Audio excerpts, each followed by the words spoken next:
The Here evening you rush go, at Riverside sweetie. Bistro Thank was just you. beginning You're to wind welcome. down. Enjoy.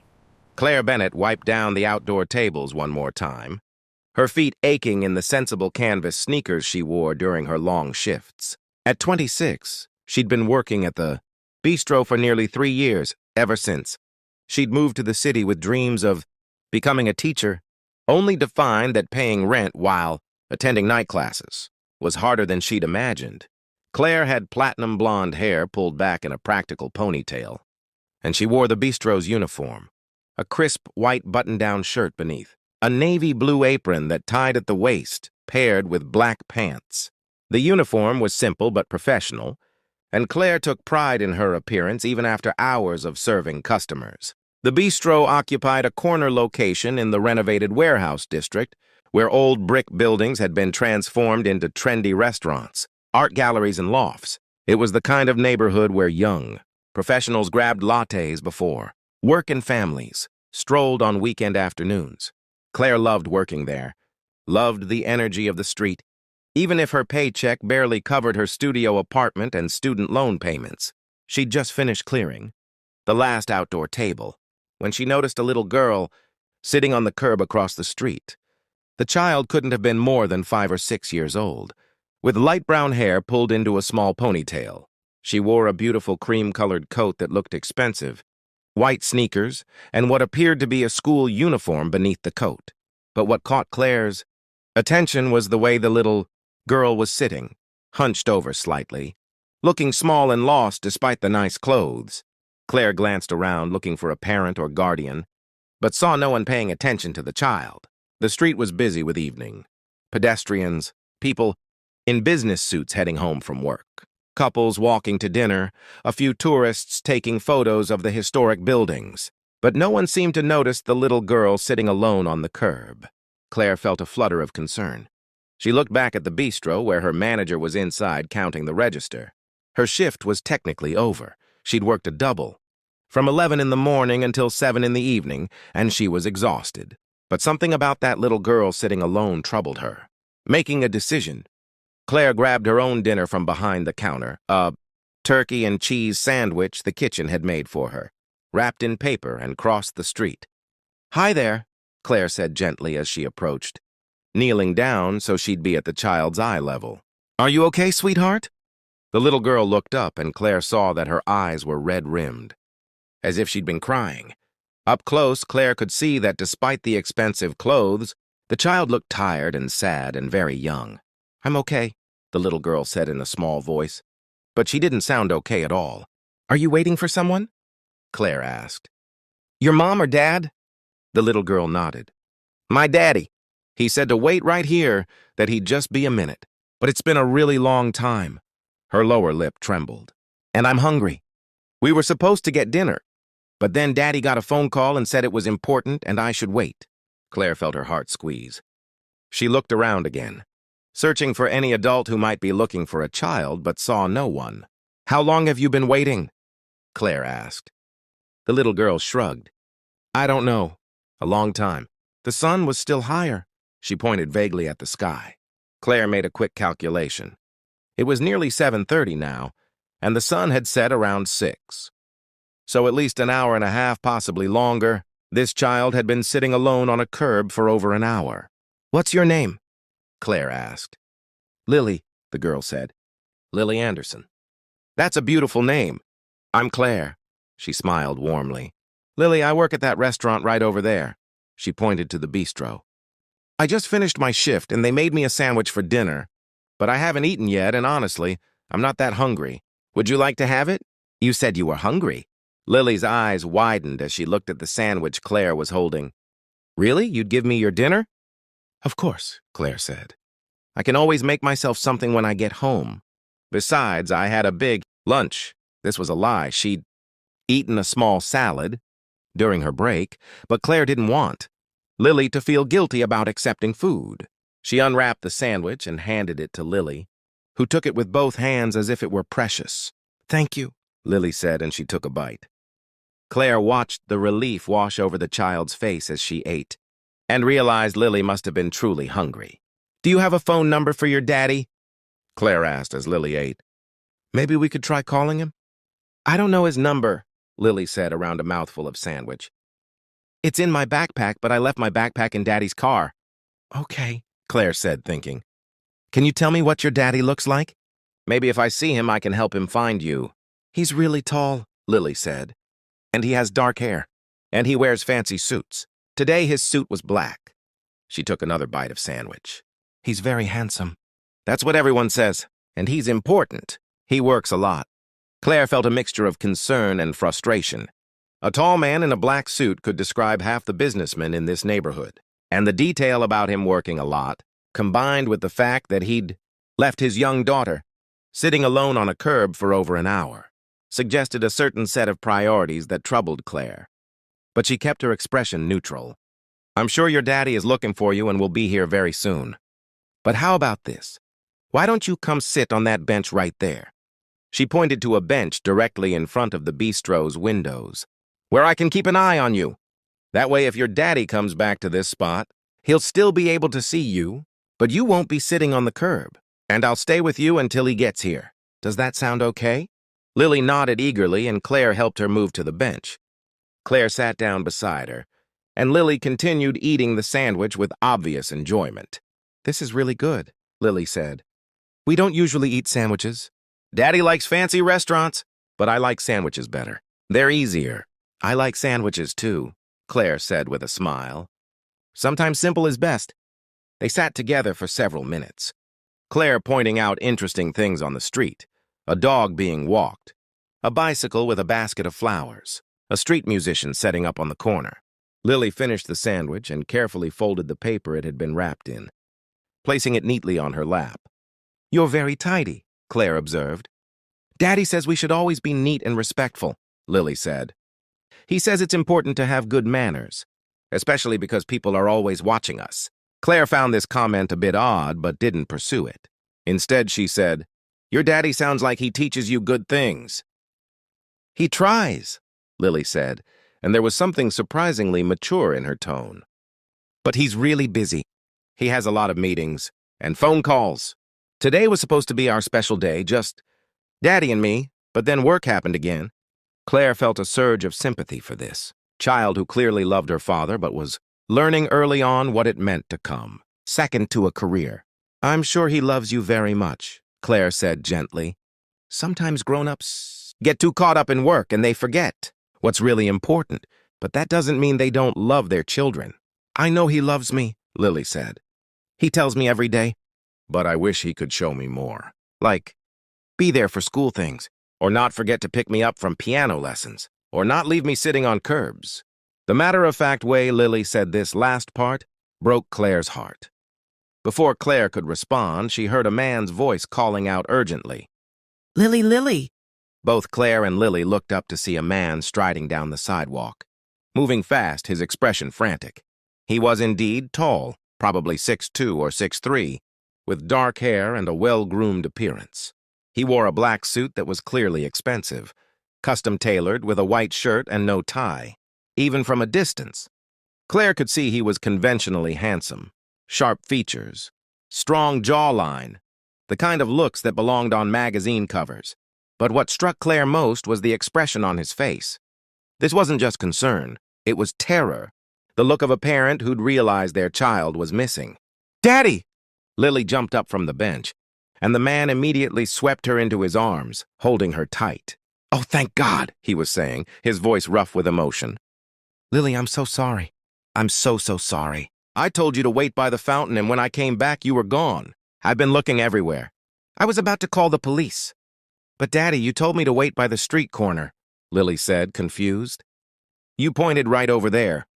The man closed his eyes briefly. The fountain is by the street corner. I thought you'd understand. Oh, God, Lily, I'm sorry. I should have been more clear. I should have... He trailed off, seeming to notice Claire for the first time. He set Lily down but kept one hand on her shoulder, as if afraid she might disappear again. Who are you?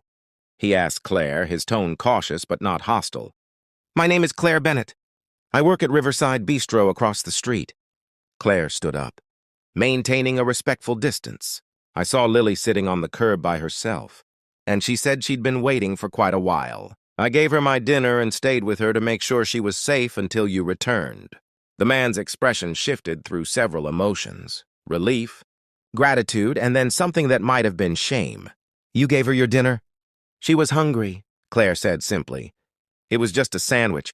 No big deal. It is a big deal, the man said firmly. He looked down at Lily. Did you thank Miss Claire? I did, Daddy, Lily said. She was really nice. She gave me her whole sandwich even though she was hungry too.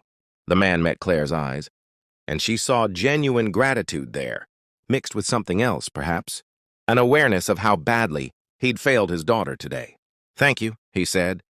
I can't tell you how grateful I am, not just for the food, but for staying with her, for keeping her safe. When I realized she wasn't where I thought she'd be, when I couldn't find her, he stopped, seeming to struggle with his emotions. She's safe, Claire said gently. That's what matters. But Mr. Anderson, how did you know my name? He interrupted. Lily told me. Mr. Anderson, I don't mean to overstep, but Lily said she'd been waiting for a really long time. Over an hour from what I can tell. That's a long time for a small child to be alone on a city street. She saw his jaw tighten, but he nodded. You're absolutely right. There's no excuse. I got caught up in a business call, an emergency situation that needed immediate attention. I told Lily I'd just be 5 minutes. But the call went long, and then there was another call, and he ran his hand through his hair in frustration. And none of that matters. None of that is more important than my daughter. I know that. Sometimes I forget. Claire saw the genuine remorse in his face and softened slightly. We all make mistakes. What matters is learning from them. You sound like a teacher, he said, managing a small smile. Working on it, Claire said. I'm taking classes to get my teaching certificate. Working full-time and studying at night. That's admirable, he said. Then, reaching into his jacket pocket, he pulled out his wallet. Please let me pay you for the sandwich. And for your time. And really, for keeping Lily safe. That's worth more than I can repay. But let me try. He pulled out what looked like several $100 bills. And Claire felt her eyes widen before she caught herself. I don't want money, she said firmly. I gave Lily my sandwich because she was a hungry child and I had food. That's not something you pay someone for. That's just being human. But you gave up your dinner, he insisted. You stayed with her, kept her safe. You deserve compensation. No, Claire said, more firmly this time. Mr. Anderson, I appreciate the gesture. But I didn't help Lily because I expected payment. I helped her because it was the right thing to do. If you want to thank me, just be there for her. She's a wonderful little girl, and she deserves to have her father present, not just providing. She saw something flash across his face, surprise perhaps, or recognition. He slowly put the money back in his wallet. You're right, he said quietly. And I apologize for trying to turn your kindness into a transaction. That was wrong of me. He paused. But please, at least let me replace your dinner. Is there a restaurant nearby where I can buy you a meal? Claire hesitated. She was genuinely hungry, having given away her sandwich, and her cupboards at home were fairly bare until her next paycheck. But she didn't want to impose or create some obligation. Really, it's not necessary, she began. Please, he said, and there was something vulnerable in his tone. Let me do this one small thing. You helped my daughter when she needed it. Let me at least make sure you don't go hungry because of your kindness. Claire looked at Lily, who was watching them both with interest, and then back at Mr. Anderson. She saw that this mattered to him, that he needed to do something tangible to express his gratitude. Okay, she said finally. There's a pizza place 2 blocks down.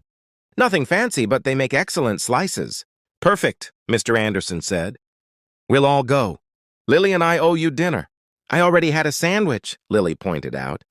Then you can have pizza too, her father said, ruffling her hair. It's not every day someone is kind enough to share their dinner with you. They walked together to the pizza place, a casual spot called Marco's that Claire visited whenever. She had a few extra dollars. Mr. Anderson seemed slightly out of place in his expensive suit among the plastic, tables and paper plates, but he didn't complain. He ordered a large pizza with various toppings and insisted Claire get whatever she wanted to drink.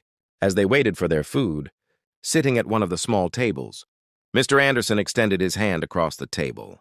I realize we haven't been properly introduced. My name is James Anderson. Claire shook his hand, noting the firm grip and the calluses that suggested he didn't just push papers around a desk. Claire Bennett. Nice to officially meet you. Claire was really nice, Daddy, Lily said, coloring on a paper placemat with crayons the restaurant provided. She talked to me and showed me things on the street so I wouldn't be scared. And she didn't make me feel bad about being alone. That's because you didn't do anything wrong, Claire said gently. Your daddy made a mistake, but that wasn't your fault. James met her eyes, and Claire saw appreciation there. Thank you for that. I don't want... Lily thinking she did something wrong when the mistake was entirely mine. The pizza arrived, and they ate together. Lily chattering about school and her piano lessons and a book she was reading. Claire found herself enjoying the company, the easy conversation, the way James gave his daughter his full attention now that he was present. So you're working toward your teaching certificate, James said as they neared the end of the meal. What age group? Elementary, Claire said. I love working with young children. There's something magical about that age. They're still excited about learning, still believe they can do anything. I want to be part of nurturing that. That's a noble goal, James said. Teaching is one of the most important professions, though it's sadly undervalued in our society. Tell me about it, Claire said with a laugh. The pay certainly reflects that. Is that why you're working at the bistro? To support yourself while you finish your degree? Claire nodded. I moved to the city 3 years ago, planning to go to school full-time. But the cost of living here is higher than I anticipated. So I work full-time at the bistro and take night classes. It's slow going, but I'll get there eventually. How many more classes do you need? James asked. 4 more, plus a semester of student teaching. So probably another 1.5 years if I can keep up this pace. James was quiet for a moment, studying her with an expression Claire couldn't quite read. Then he said, Claire, would you be open to a conversation about a job opportunity? Claire blinked in surprise. What kind of job opportunity? I own a company called Anderson Educational Solutions. We develop learning software and educational tools for schools and families. We're always looking for people who understand child development and who are passionate about education. Your experience as a teacher in training, combined with your obvious compassion and patience, would be valuable. The position would be full-time, with a salary significantly higher than restaurant work, plus benefits. And we have a tuition reimbursement program for employees pursuing degrees in education. Claire stared at him, hardly believing what she was hearing. You're offering me a job? Just like that? I'm offering you an opportunity to interview for a position. James clarified. I don't make unilateral hiring decisions. We have an HR department for that. But I can make sure your resume gets serious consideration.